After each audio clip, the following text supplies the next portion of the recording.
3 weeks later. Something about the quirky little fishing village of Capernaum has captivated me. With a desire to deepen my understanding of this place the Son has made his home, and to get better acquainted with the local people, I've spent a considerable amount of time here recently. They are an honest people who have a deep respect for my boss, but they wouldn't notice an angel in their midst even if I were to dance on the table while they ate their dinner. Jesus' departure left the whole community feeling flat. There'd been much chatter about being specially chosen by my boss. As news filtered back to them about Jesus doing the same things in other villages that he'd done in Capernaum, jealousy began to grow. Repeatedly I've heard the sentiment, "I never could understand what he was talking about anyway," or "They're all a bit odd up there in Nazareth." Again, I find myself wondering, why does my boss trouble himself with these tiresome, selfish creatures? It took less than 2 weeks for most of the people to stop talking about Jesus altogether. Simon and Andrew, on the other hand, have hardly talked of anything else. Andrew spent most of the off-season listening to John the Dipper down in Judea. He met Jesus there on one occasion and has a faint glimmer of understanding concerning who he might be. Yesterday I joined the two brothers and their partners, James and John Zebedee, as they sat mending their fishing nets on the beach. The conversation was about whether they could afford to take a few days off to track Jesus down and listen to him again. They won't need to. Next day.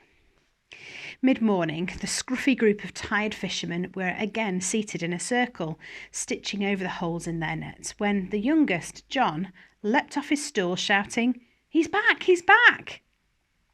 John ran towards the Tiberias Road, while his elder brother shouted at him, "Don't do that with my new net, you great donkey!" James returned to his work, muttering into his beard until he heard John's footsteps return to the shingle beach, followed by someone else's. The men turned to see Jesus approaching their circle. Each one rose and offered him their stool. Jesus thanked them and sat on the ground between John and Simon. Word soon spread that Jesus had returned, and complaints about his teaching and hometown were quickly forgotten as Capernaum stopped work and gathered on the small beach. Before long there was no space left, and Jesus had to stand up in order to be heard. When the rabbi arrived with his school class, Jesus called them over to the place where he'd been standing, and then climbed into Simon's fishing boat.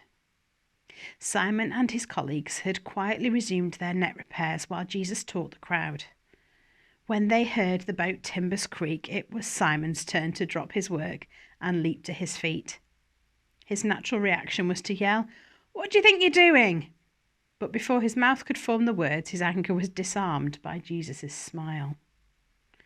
"Simon," he inquired calmly, "could you push me out a little from the shore? It would make more room for the children." Simon left his net where it had fallen, beckoned his brother Andrew to join him, and walked over to the boat. With a single shove, the two men launched the small wooden vessel onto the water and leapt into it. After 3 strokes of Simon's paddle, the boat was stationary, with Jesus facing his audience on the shore. Andrew dropped the anchor stone and joined his brother in the stern, where they sat side by side, as proud as 2 peacocks. When the sun reached its highest point above their heads, Jesus brought his succession of stories to a close and encouraged the villagers to return to their work. As the last feet stepped from the noisy shingle onto the silent grass, Jesus turned to the 2 men seated on the stern bench. "Let's go fishing," he said. There was silence. The brothers looked at each other, not knowing what to say. In the last few weeks, I have learned a good deal about the craft of fishing. They do it at night because the fish swim closer to the surface when it gets dark. To go fishing with a throw net at the height of the day would be a waste of time. Then Simon spoke. "We were out all night and didn't catch a thing." Jesus said nothing and waited for Simon to continue. He is just like his dad. Andrew kicked Simon gently, and Simon went on. "All right then, if you say so." Simon can be a surly character, but deep in his spirit I saw a trusting openness to Jesus' suggestion. Without a word, he climbed out of his boat, waded ashore, picked up Andrew's net and threw it to him. Giving the boat another heave, he vaulted effortlessly into the bow and waited for the boat to stop moving. When it did, he nodded to his brother, who threw him the net. With expert hand, Simon placed the rope between his teeth and spun the net across the surface of the water. It splashed into the lake, making an almost perfect circle. When the net had sunk sufficiently, Simon closed it with a sweeping pull on the rope with his right hand. At the end of that routine movement, he froze. His net was stuffed full of teeming fish. What followed was a panic of activity. As soon as Andrew had also taken a pull at the taut rope, James and John were summoned to launch their boat and help. While Jesus sat and watched in silence, the 4 fishermen shouted and signalled and manoeuvred their boats so that the bulging net was between them. Ever so carefully, they eased the net above the waterline and brought the boats together beneath it. This was accompanied by repeated shouts of, "It'll rip any moment now," and "It's going! It's going!" The 2 boats tipped towards each other so dramatically under the weight of the fish that it began to fill with water.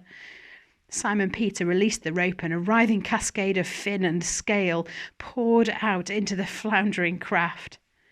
Jesus sat unmoved by the flipping mass of suffocating fish that reached almost to his knees. Simon yelled, "Let's get ashore before we sink completely." 4 men splashed into the water and dragged their valuable boats up onto the shingle and then collapsed exhausted beside them. Jesus still did not speak, but stood in the midst of the slithering cargo. Simon rose to his feet and helped Jesus to disembark. Jesus looked into his eyes, a steady smile forming in the fragile medium of his human face. Simon, still holding both Jesus' hands, sank to his knees. "Go away from me, Lord," he said, tears welling up in his eyes. "I'm just a stupid, selfish man." Since the days of Moses, the Jews have held the belief that anyone who sees their God face to face, as it were, will die. This is not without reason, considering the delicate nature of the human form. Watching Simon's spirit, I could see a holy fear. Far below the level of his mind, he knew that he was in the presence of his God.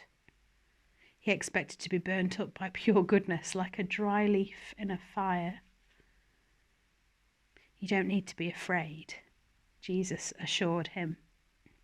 "From now on, you will be fishing for men and women." He looked around at the 4 wet and out-of-breath men and said, "Come with me." Simon, Andrew, James, and John hauled their 2 boats right up out of the water and ran after Jesus. Their bewildered employees were left to deal with the mountain of fish.